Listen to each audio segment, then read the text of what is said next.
Hi there, and welcome again to the Explaining History podcast. If I sound a bit odd today, I've had a tooth pulled out this morning, so you might not get sort of quite the same sort of tone from me, but anyway, I just wanted to get that one out of the way. So yeah, before we get into anything, just a quick reminder that the Russian History Masterclass for students is happening on September the 20th, January, what am I talking about? January the 26th at 3 p.m. UK time.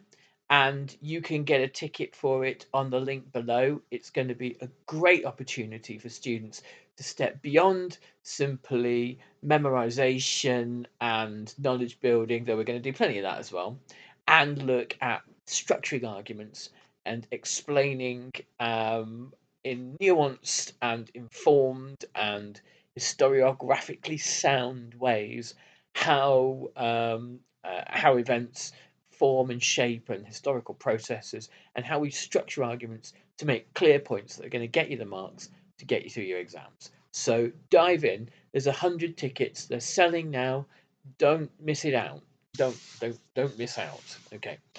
So that's one thing. Also, if you want to listen to the podcast ad free, then again, follow our Patreon. I'm uploading all episodes now on there without adverts, so you can listen to this without being annoyed by something or other. And on the subject of adverts, much bigger podcasts than me get more of a say in the kinds of adverts that appear. As you can probably guess, I don't have that luxury, so I don't endorse anything that you hear. Um, so I just wanted to make that one pretty clear. Yeah, there we go. Got all that out of the way.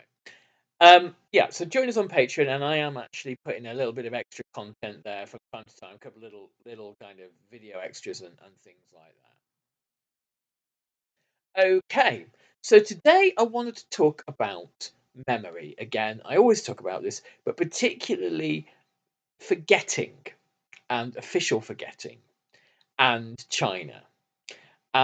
There's a great book, a great kind of quasi memoir stroke oral history, Red Memory by Tania Branigan.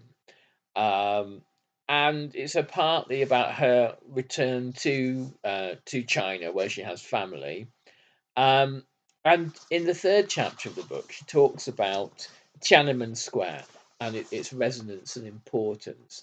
And has a resonance that goes far beyond simply the Tiananmen Square massacre.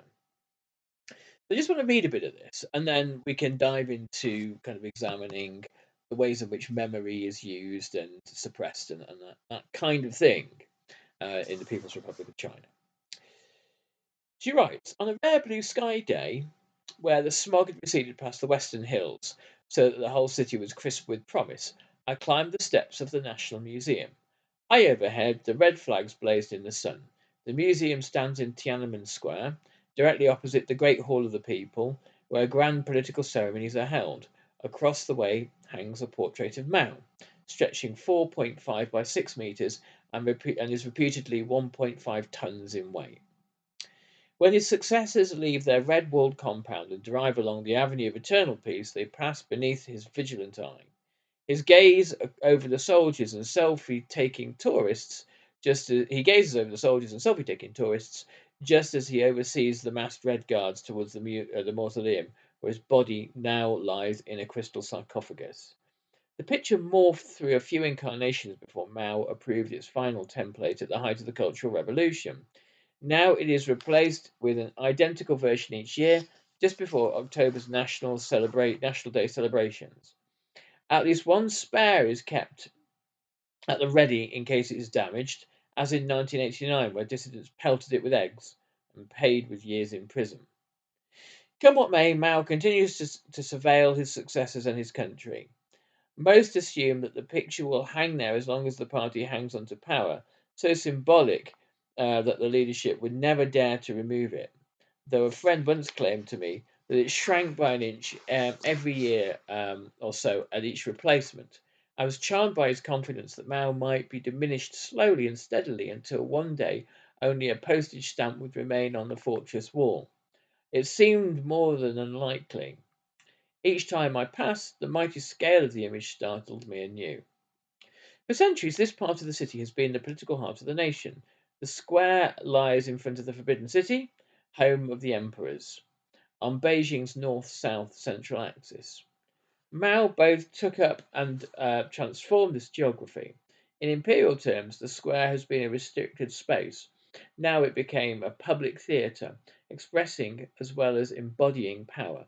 Its size was quadrupled to 400,000 square metres, making it the world's largest city square. I have been there and it is enormous. If still disappointingly modest to Mao, he had mooted a site that could hold 1 billion, far in excess of China's population at the time.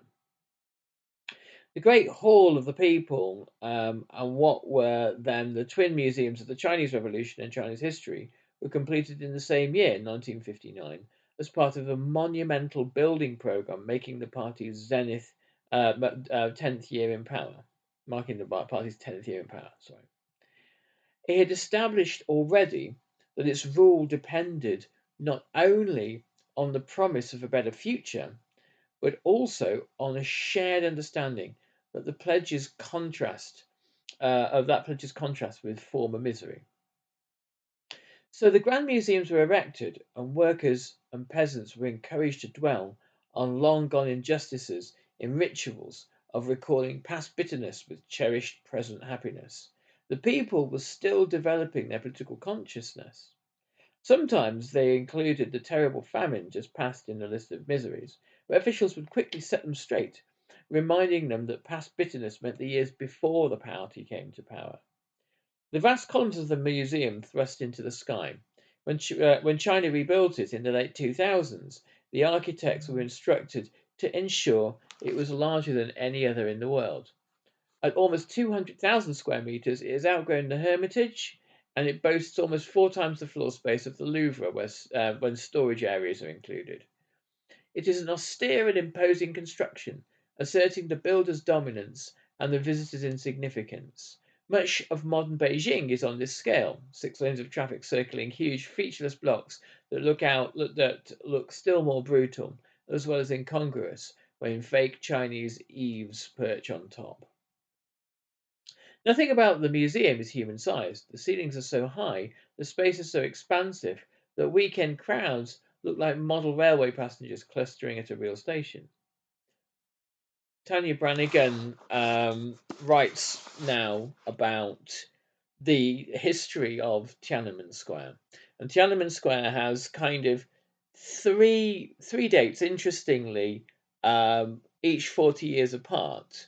1919, or 30 years apart, 1919 to 1949, and 1949 to 1989.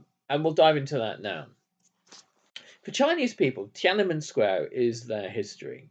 It saw the nationalist student protests of the May the 4th movement in 1919. These were in part the product of the kind of the failure of China to receive anything like justice at the end of the First World War. Obviously, China didn't have combatants in the First World War, but what most colonized countries were hoping for at the end of the First World War was the dissolution of European empires and the restoration of former rights and the kind of the resolution of wrongs. And what the Chinese were hoping for was a removal of Japanese incursions into China that had developed apace during the First World War, including the various demands that the Japanese made of the Chinese. And they were obviously looking for an end to European treaty ports, and they get none of this. And there's an explosion of anger.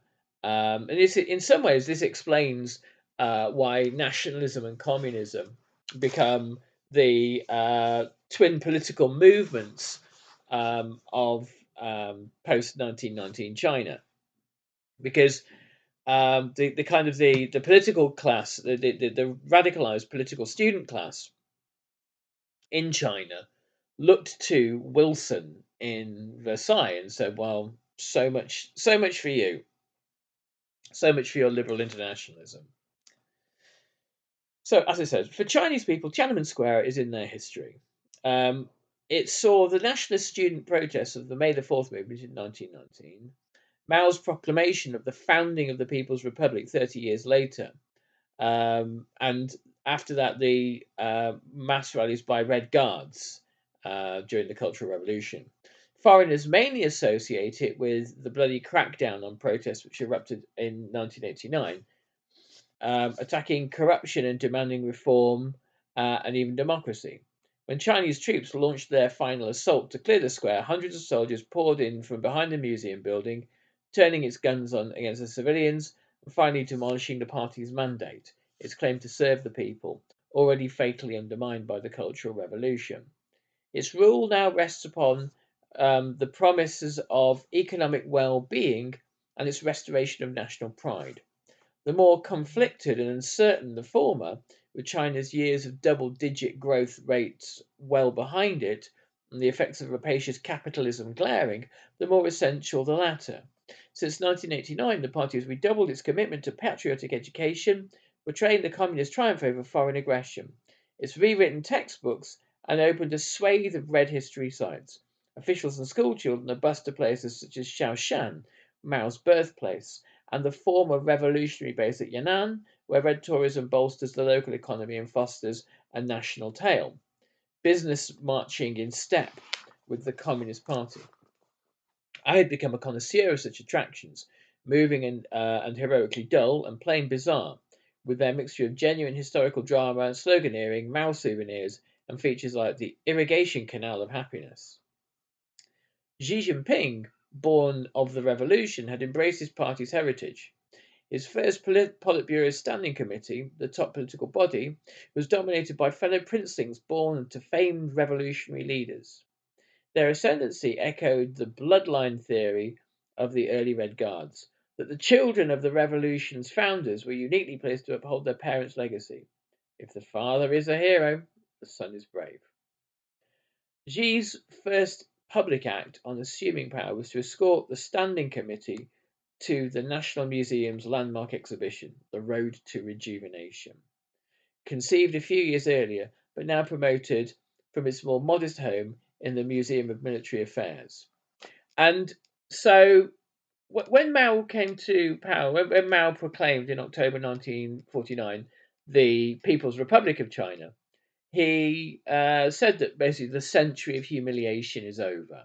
The century that ran from 1842 to 1949, China's humiliation is over. Xi Jinping's mandate is to transform China by 2049, and to make China essentially the world's dominant power by 2049. The argument being, and whether this plays out is a matter for future historians, the argument being that it won't be the kind of hegemon that America is. It is, and it's really kind of the idea that China will be restored to its traditional role that it has had for most of recorded history of being the world's dominant economic and kind of civilizational power. And the kind of the argument against trying to control the entire world through military force is that, well, look at the United States of America at the moment and the kind of various quagmires that it draws itself into. That's how to kind of wind your empire up very, very quickly. Whether this plays out, I mean, there are plenty of countries that set themselves up as hegemonic powers that become exceedingly powerful, and then they find that um, wars, the conquest of overseas territories and the wars that go with that, become in some ways almost unavoidable. But Xi Jinping, his kind of vision, which is deeply situated in this story of rejuvenation, of and the deep trauma of 1842 to 1949, is that which kind of the Communist parties kind of raison d'etre is to overthrow.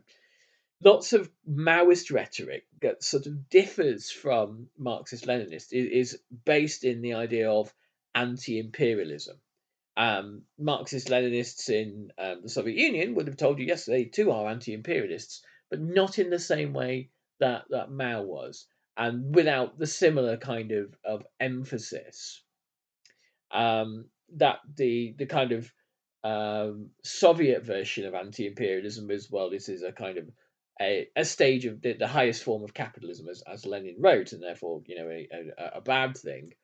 But the priority, if you stripped away everything else, Mao thought himself as an anti-imperialist, and this was part of his ongoing rhetoric.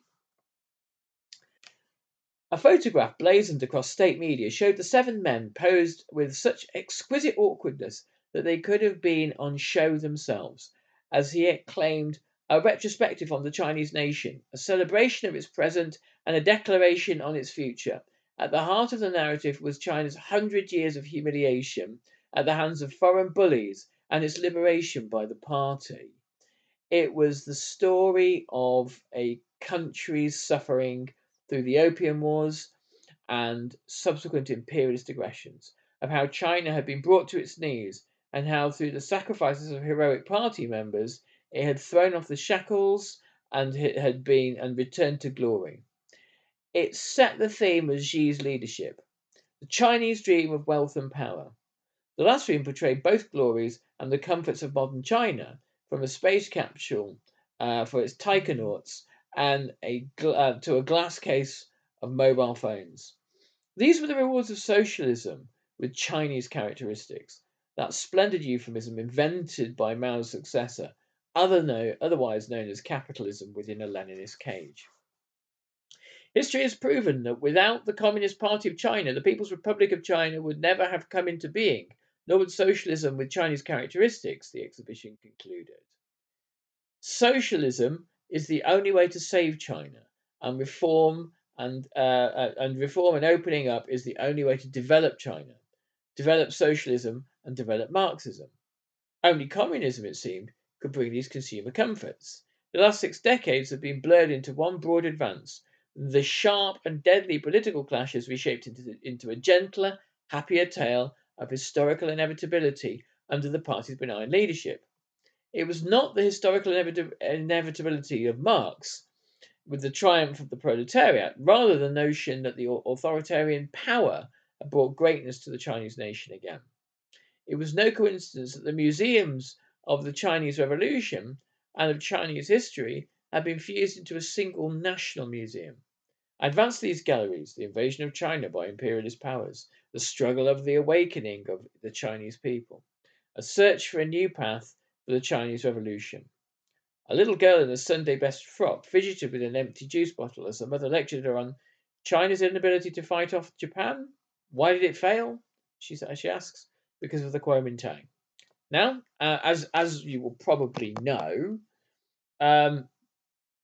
China's the most strident efforts to fight the Japanese were by Chiang Kai-shek and the Kuomintang, not by Mao.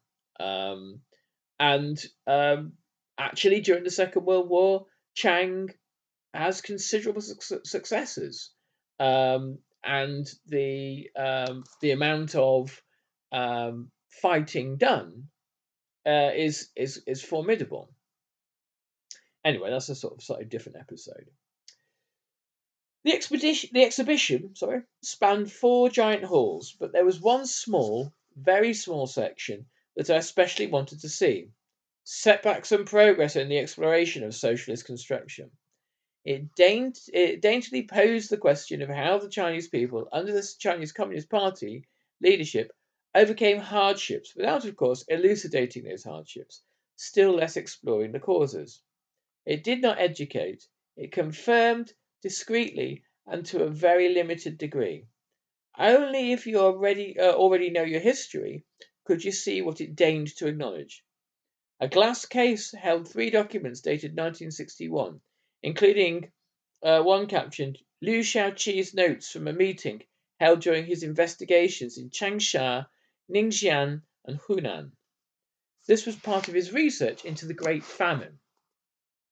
The Great Famine, which obviously statistical models vary in the numbers killed, anywhere between 30 and perhaps even 70 million. Some historians place it even higher than that. It's difficult to say. I think a consensus opinion is sort of 40.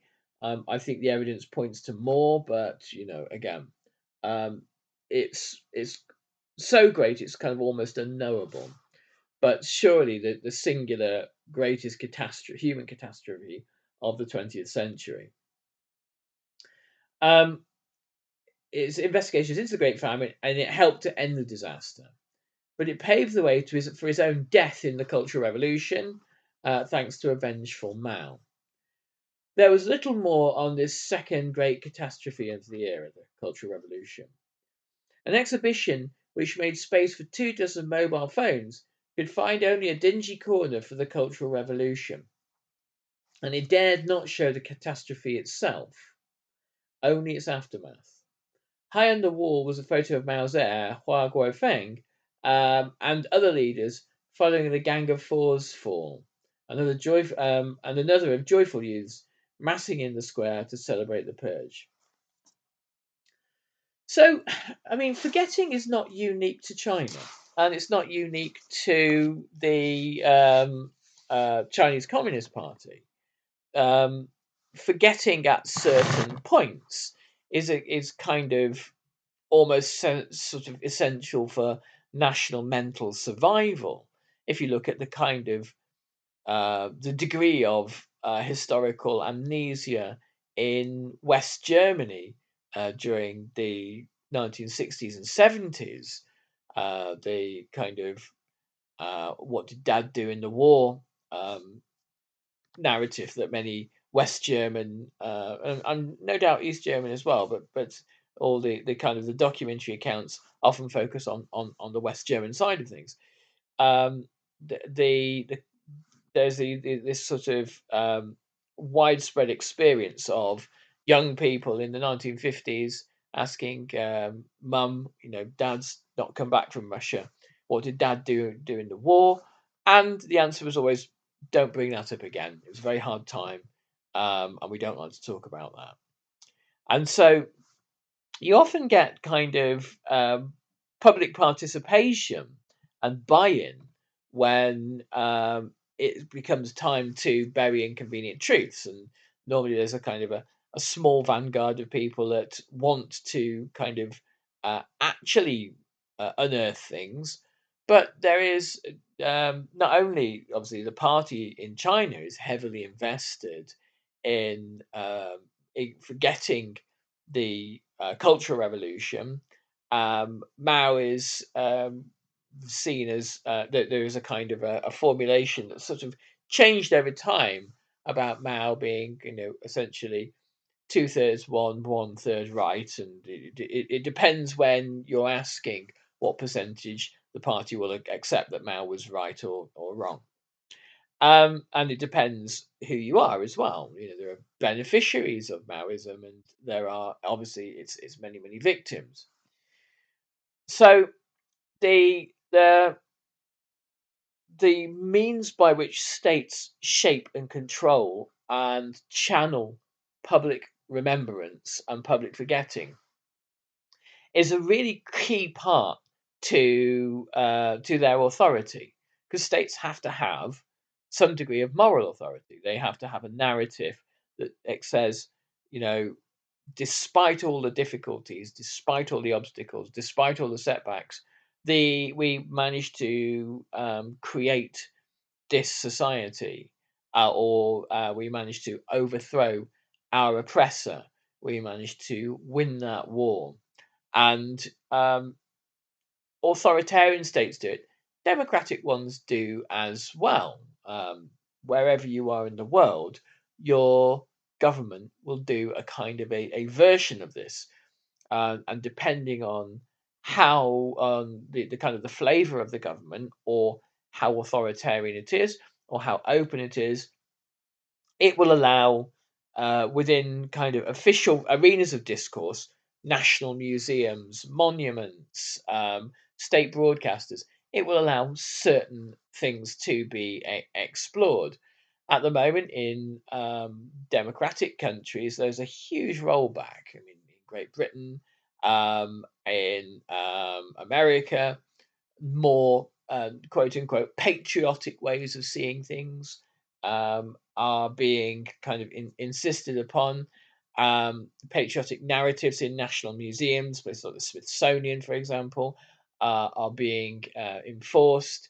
And in um, education, pedagogy, there is a kind of a more emphasis on, in Britain there is, since kind of the Michael Gove educational reforms of the long, now almost long forgotten Tory austerity government, there was this idea of a kind of telling a national story, partly because that was a way of um, inculcating some sort of spurious notion of national pride, and also it's about kind of trying to develop sort of new senses of national identity in a multicultural society, which, whether that's worked or not, is again a moot point.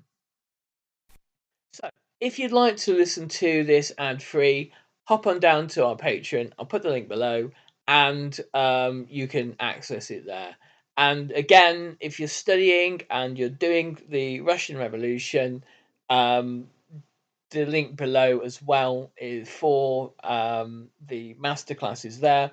And we will be doing a China one too. So if you're listening to this and you're wondering if we'll be doing that, yes, we will. Okay. Um, Thanks very much, everybody, and I'll catch you on the next Explaining History podcast. All the best. Bye bye. One of the biggest challenges of earning a degree as a military veteran is transitioning your goals and experiences to your next phase in life. National University gets it. As a veteran-founded Yellow Ribbon School, they offer post-9/11 GI Bill acceptance, dedicated military support and advising services, and credit for your military experience. That's why 30% of their students are military affiliated. NU, education that serves those who served.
Thank you for listening to this episode of Explaining History. This podcast is an independent production, and it's listener support that keeps these conversations going week after week. If you find value in the show and want to help cover the costs of research and production, please consider making a contribution. You can join our community on Patreon or make a one-off donation. Just follow the links in the show notes for this episode. Every bit of support is truly appreciated.